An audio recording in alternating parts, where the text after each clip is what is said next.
everyone, it is Cameron back here again with another video. In this video I'm hoping to discuss a bit more about my own MCAT score and about my MCAT journey. And this has been a video that I was a bit hesitant to make. I wasn't sure if I should talk about my own score. I feel like in medical school and then after medical school I've seen that the MCAT score is certainly not something that defines people, and it's not something that's really discussed too often after the medical school application process, which is why I wasn't sure how relevant it was. But I've come to appreciate that for people watching my videos and for applicants that I'm working with, it's important for them to know what kind of information they're getting and where that information is coming from when they're deciding whether my study techniques and my study style might be helpful for them in their own journey. And so here I'm hoping to share a bit more about my own MCAT journey and score. You can see here that this is my own AMC score report. I've redacted a good amount of the information here just for privacy issues, but if you take the exam then you'll get a very similar score report yourself. And at the bottom it will tell you your score. Mine was a 517. I was in the 95th percentile at the time that I took the exam. That percentile score can fluctuate a bit depending on who else has taken the exam recently. And just going through the sections, I got a 131 on the Chem and Phys section, which was in the 99th percentile at the time. I got a 127 on the Cars section, was in the 82nd percentile at the time. I got a 129 on the Bio and Biochem section, which is in the 90th percentile at the time. And I got a 130 on the Psych and Soc section, which was in the 95th percentile at the time.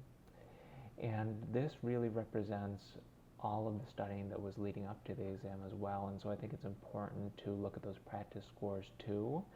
And you can see here I've tried to make a bit of a graph to talk about my own practice scores. I started studying in June and then I ended up taking the test in August. And you can see here are my practice exams. This is a mixture of the AMC's exams. I think that there were 3 at the time when I was studying. And this also includes Kaplan exams as well, and that's why I was able to get the numerical score for them. Just a few notes that you can see here. You can see that there was actually a dip in my score down to a 506 from a 511 in the middle of my studying, and that was certainly disheartening at the time, but eventually my score recovered. And I think it's important to recognize that because often scores will fluctuate throughout studying, but it's most important to pay attention to the overall trend. Another note that I'll say is I got a 523 on an AMC practice exam on August 22nd, but this one was actually a test that I repeated. I'd taken it earlier on in my studying, and so there were certainly some practice effects that were within that exam.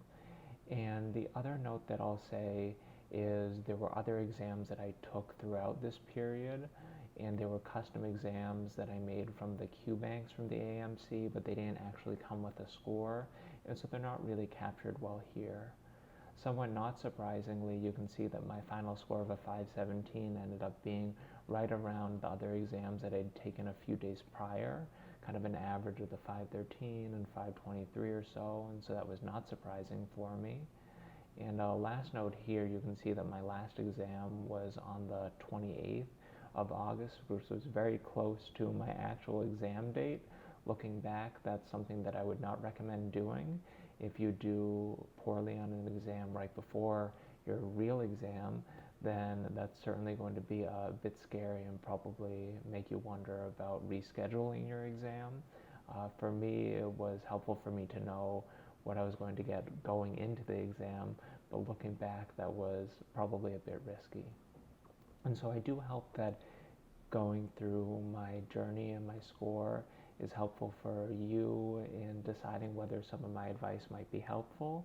If you do have any other questions about my score or about my journey, feel free to leave them in the comments. And I hope that this comes in helpful for your own studying as well. Take care.